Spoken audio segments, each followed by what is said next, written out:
Hello, I'm Rena Grobe. And I'm Madhvi Ramani. And this is Misinformed, a show where we'll be talking about our latest internet obsessions. So Rena, what did you get obsessed with this week? Before we dive into this week's episode, we just wanted to let you know that we have launched a Patreon. If you appreciate our work and would like to support us, we would love it if you became a patron. You will find more information along with our complete statement on our Instagram, and we will also include the link to our Patreon in the show notes. By becoming a patron, you will get exclusive access to the list of all the articles and books we reference in each episode. Thank you very much, and now, here is the episode.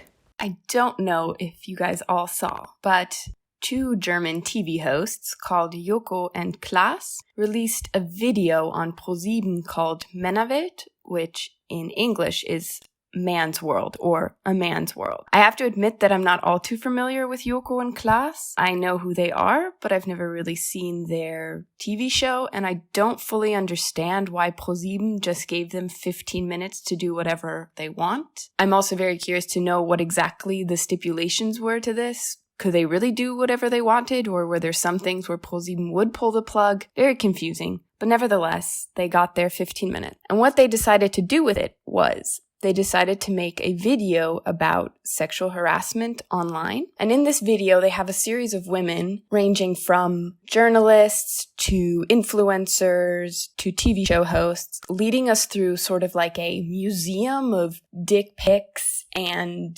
reading us nasty comments that were left on their Instagram. The video is exclusively women. And interestingly, it's almost exclusively white, straight, able-bodied, thin women. I must say that I don't really know for a fact that they're all straight, so the assumption here is that they all are. So after watching the video, I sort of sat there for a while because something about the video made me incredibly uncomfortable, and I couldn't quite pinpoint what it was. And so I went online and I started Googling and seeing if there was anyone else who sort of felt weird or critical or just generally had a less than favorable opinion on this video. And I was incredibly surprised to see that almost everyone was reacting incredibly positively to this video, which confused me because it just left me feeling so uncomfortable. And then one of the lovely women who is in my book club sent an article in which this woman looks at the video. It's on a blog called ZF Medienwissenschaften, and it's by Louise Heitz. So one of the very first things that she points out is that Joko and Klaas, and just generally men, are missing completely from this video. Now, I know that a lot of the times people will make the critique that women want to speak for themselves, and that maybe it's great that men are giving the stage to women, letting women talk about their own experiences, which in general, yeah, I absolutely agree with. I think that we don't need men to speak for us. It's nice to have agency to be able to tell your own story. But she points out that in this case, they have removed themselves completely from the conversation and also from criticism. They've sort of delegated this to being a woman's topic to be dealt with by women. And she sort of notes that the embodiment of the perpetrator is completely missing from the video. And that sort of got me thinking about when I watched the video, the thing that really stuck out to me, it felt like a lot of emotional labor was being done by women here to explain to men why what they were doing was wrong. Like everything we'd said previously wasn't taken seriously until a man had given us the space to be taken seriously. And I just sat there thinking, I can't believe it's 2020 and a video has to be made where women explain to men why sending dick pics is wrong. Why are we asking women to relive this terrible thing that's like a daily reality for a lot of women? We're asking them to be stoic, to be calm in the face of sexual violence, all with the purpose of educating men on why they shouldn't do this. I think it's really cool that these two guys got 15 minutes to do whatever they want on primetime TV and gave it over to women to discuss issues that affect women. That's great. And it would have annoyed me, to be honest, if they had presented the whole topic, because women speaking their own experiences, their voice. However, ProSieben is a mainstream, pretty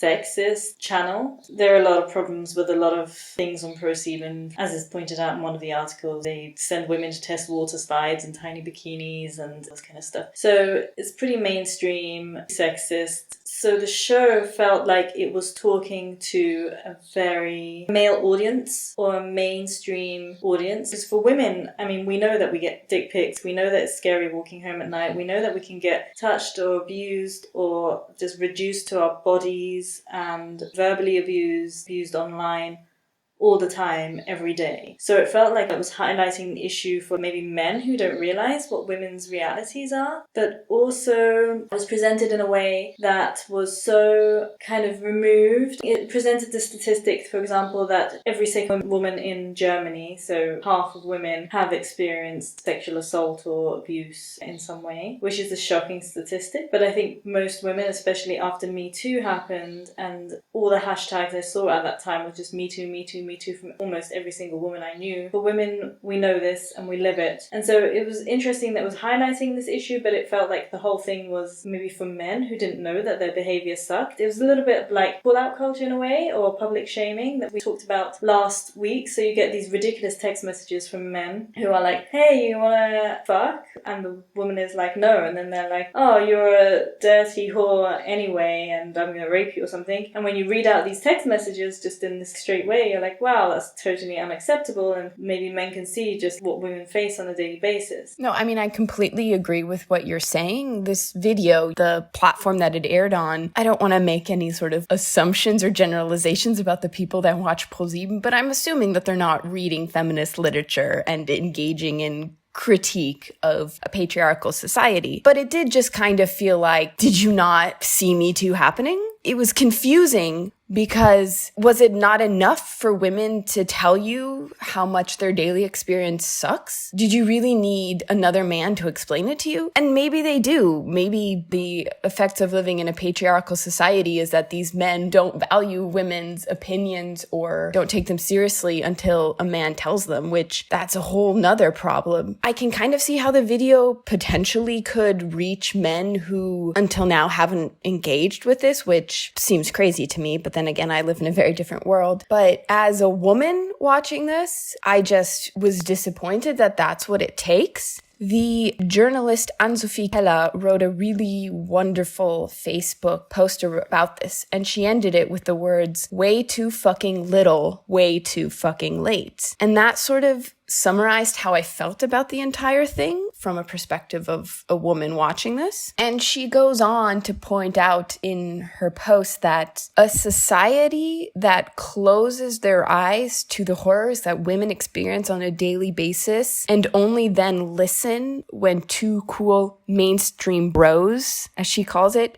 present the issue under their name is the biggest part of the problem. You said earlier on, oh, this is 2020, didn't Me Too happen? And the fact that 4 million people watched this, it went viral, trending on Instagram, and people were kind of calling it revolutionary in some way. That highlights the fact that we really haven't come that far since Me Too, which is a real shame because so many women spoke out. And it's still happening and seems to be still not a mainstream issue, and they weren't really listened to.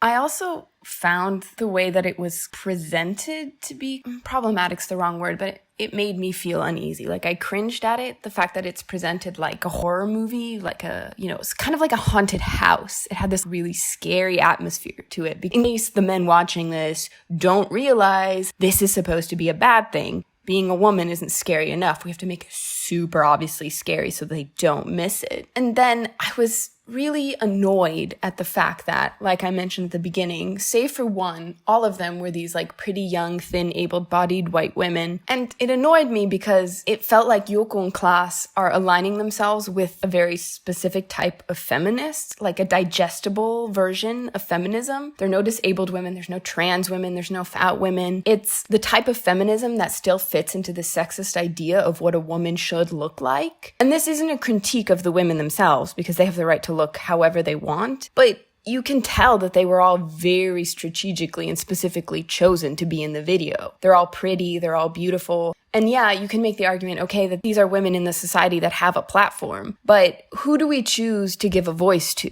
There's a lot of women who experience far worse abuse than these women in the video say. And not to say that abuse or harassment is in any way a competition. All abuse, all harassment is terrible. But when you're only giving voice to a very specific group of people, they're aligning themselves with this feminism that makes them still socially acceptable. And there's this word in German that's scheinheilig, which means falsely holy, or like playing at being holy. It's pretending to be something you're not. And to me, this video just kind of felt like lip service, a little bit like Natalie Portman and her cape at the Oscars. It was such a shallow version of feminism. Yeah, so the most amount of abuse is actually directed at queer women, trans women, and women of colour. And those types of women were not represented on the show. When you say the word digestible, I think that's what the show was. Because also the presentation of the show, the women were great, like the media professionals that were very smart, but it was kind of distanced. There was no emotion attached to it.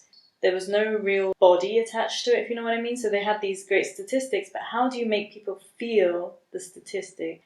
And so in journalism and on TV in general, which is male-dominated, and in society in general, which is male-dominated, the body and emotion are delegated to women. So women are always seen as hysterical or over-emotional. They can't be trusted because they have no rationale. Their stories cannot be trusted because, they're just thinking with their emotions and their bodies. And also we get reduced to our bodies, which is why violence is performed against our bodies. We are always judged by our bodies. When Adele, for example, there's this great meme going around this week, like she's won, I don't know how many awards. She's a singer-songwriter. She has a great voice. She's an artist. She's a mother.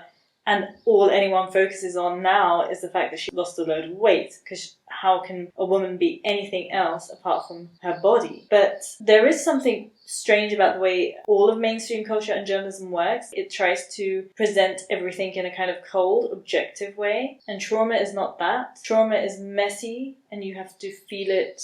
And you feel it emotionally and in your body for the rest of your life. And maybe 15 minutes with this is just an idea, and it would be kind of a revolutionary idea on a channel like ProSieben. But I think about this a lot as a writer, like how to present things or tell stories in a way that really is close to the realness of the experience, rather than some sort of distance, intellectualized way. So if they spent maybe 15 minutes on how one specific woman was traumatized for the rest of her life because of one experience, and how she felt it, and not shy away from the emotion and the messiness and the complexity of the issue, and just skip past it as they did on this program, I think that might be more an effective way of communicating exactly what it's like to be a woman and to be affected by this issue. Recently I've been reading Ronan Farrow's Catch and Kill, which Ronan Farrow was a journalist who broke the Me Too story, and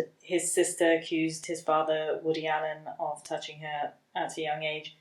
And what's really good about this book is that he really shows just how much his life and his sister's life was affected, for the rest of their lives. Well, his sister, for example, doesn't keep her phone nearby because every time it rings, it makes her heart beat faster. If she picks up the phone and there's a male voice on the other end, it gives her terrible anxiety. She has to live with that for the rest of her life. Doesn't matter how much therapy, anything, her father touched her. When she was like 7 years old, he took her up to the attic and abused her. So when I was listening to it, I almost started crying 3 times, like on the road while I was walking. And that is effective storytelling. And this week in the New York Times, for some reason, there was an article about is Ronan Farrow too good to be true, and the problems with what they call resistance journalism as opposed to normal journalism. Well, by the way, Ronan Farrow broke a massive story and won a Pulitzer Prize for it, while the New York Times tried to break it before, but all they did was really implied that Weinstein had maybe abused his power a bit. Ronan Farrow went all the way with calling him out as a rapist and a serial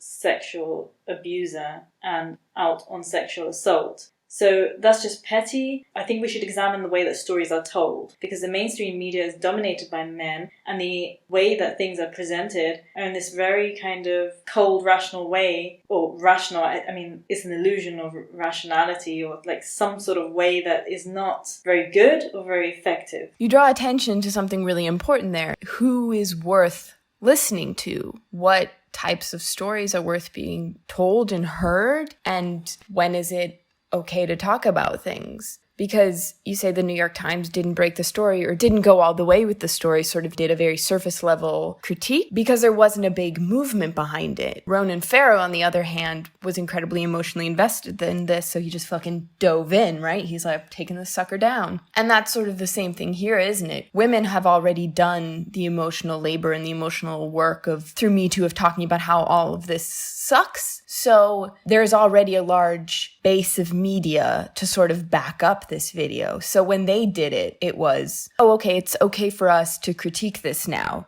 You know, they didn't do it right at the beginning when women started saying, hey, please don't send us dick pics, which another really interesting thing they mention in the video is that actually under German law, unsolicited dick pics are illegal. So in case you didn't watch the video or missed that, but they sort of had the social okay to talk about this subject. And like, maybe we need that to a certain extent. Maybe men need to be told it's okay for them to help women, but that really fucking sucks. That just sucks. And that makes me so angry. Why is it not enough for us to be listened to? Why is it not enough for women to talk about their struggles? Why do we have to build a platform first for then men to get the credit? Like, were you not listening when all of us were screaming? Clearly you weren't. Yeah, like you said, there was actually really nothing new in this segment. And what I would have been really interested to see, one of the big problems with the Me Too movement was that NBC and a lot of media outlets, it's so systematic. The way that sexism works in media is that, well, first of all, these women's stories don't matter, and also there are a lot of shitty men in media. As a journalist, there is a shitty media men list that women journalists have access to,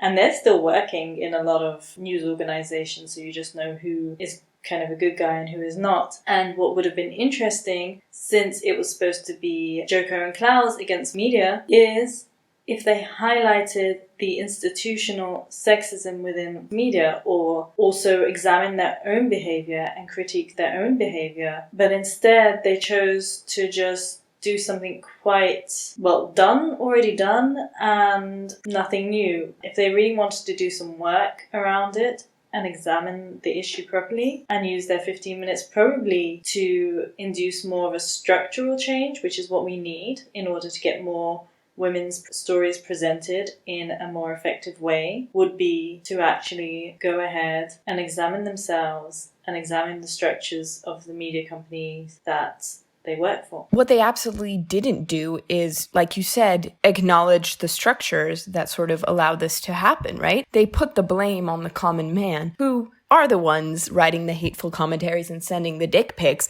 but in no way did the video address the sort of culture and systematic structure that we live in that allows these things to flourish and also actively supports these men and also doesn't persecute them for their actions. It was a shifting of blame, kind of. It's not necessarily a shifting of blame in the sense of we're gonna relieve the men who send these dick pics of their responsibility because they sent the dick pics, but more so in the sense of what culture have we fostered that makes it okay for men to send these dick pics? Because it's not just one instance. It happens all of the time to women of probably any age. So our society must somehow support these men in their dick pic sending. We've somehow given men the signal that it's okay. Why are we not critiquing that? This kind of structure was evident in the program. It was kind of schizophrenic in a way because, for example, right at the end of this 15 minutes, the last segment was about if they accuse anyone of rape or abuse, the first question they get asked by the system, so law enforcement, the police, in court, everyone, is what were you wearing? And obviously it doesn't matter what the hell you're wearing. It doesn't even matter if you're not wearing anything. You still can't be raped. It's a ridiculous argument. It doesn't matter. So then what they did was they took all the statistics of what people were wearing. It was collected by a women's organization. And they dressed up dolls. Dolls in terms of women is just problematic because it's a literal objectification of a woman's body. But okay. They dressed up all these dolls and what people were, and inevitably, obviously, most women were just wearing jeans and a top or a dress or just completely normal clothing. But the thing is, if it doesn't matter, it doesn't matter. Why are we even saying, well, yeah, but most of them were dressed in jeans and a top? And this is where the question of voice comes in, I think. Yes, the program was presented by women, but it was presented in a male-dominated media landscape on a channel that is pretty standard sexist, on a channel where men hold all the power, on a segment that was given over to men who then decided to make this an issue, and for an audience that is very mainstream. In trying to explain things to this mainstream audience, they were kind of decentering the experience. I think the experience should have been centered more on women and really what they wanted to say instead of arguing to a male-dominated audience. My high school best friend used to say something that has stuck with me. And she said that you cannot reason with people who do not argue with logic. You can't win against people who send dick pics because if they don't see women as human beings or don't respect them, then all of your arguments are going to fall flat because they just don't care. The funny thing was, they weren't even making an argument against dick pics. They were just saying this is a thing that happens, which is kind of cool because it raises awareness, but they didn't go into why does it happen? What are the reasons that, we've ended up in a society where men think that they can just do this? There was not a distinct story or emotion attached to the statistical cold presentation. And at the same time, there was not a critique of society or the channel that it was aired on. And I would argue that the way that this channel represents a lot of women is in part responsible for the culture that then leads to this kind of behavior. There was an article in the Frankfurter Rundschau by Sonja Thomasa, and she sort of ended her critique of this video by saying, men, I need you to talk to the women in your surroundings, and I want you to ask them what they have experienced. You need to open your eyes, you need to open your ears, and you need to open your mouth. And this is the only way that it's going to get better. And I think that the critique of saying, oh, you women, you wanted men as allies, and that's true. We do want men to participate in feminism, and in particular, we do want them to help us make it better. But you can do better. Be more involved, be more engaged, actively take the spaces that you occupy and make them feminist. Don't wait for women to have done all of the work until you join the conversation. And I think not only have conversations with the women in your lives, but have conversations with other men in your lives. And listen to women and hold the men in your lives accountable for their actions. And don't let them get away with doing the bare minimum to help the situation. And also, listen to women and not just women that you're sexually interested in, because that is also a massive problem in society. Men only give women the time of day if they are interested in them sexually. Listen to all women, whether or not you're attracted to them. If you like this podcast, please rate us and subscribe on iTunes, Spotify, or SoundCloud, and share it with your friends. And if you like, you can share your internet obsession with us. Tweet us. I am at Rena_Grobe_ and Madhvi is at Madhvi Ramani. Follow us on Instagram at the_ms_informed or shoot us an email misinformed.podcast@gmail.com. You will find links to our Twitter and Instagrams in our show notes, as well as links to all the content we have discussed this week. Until next time, thank you for listening.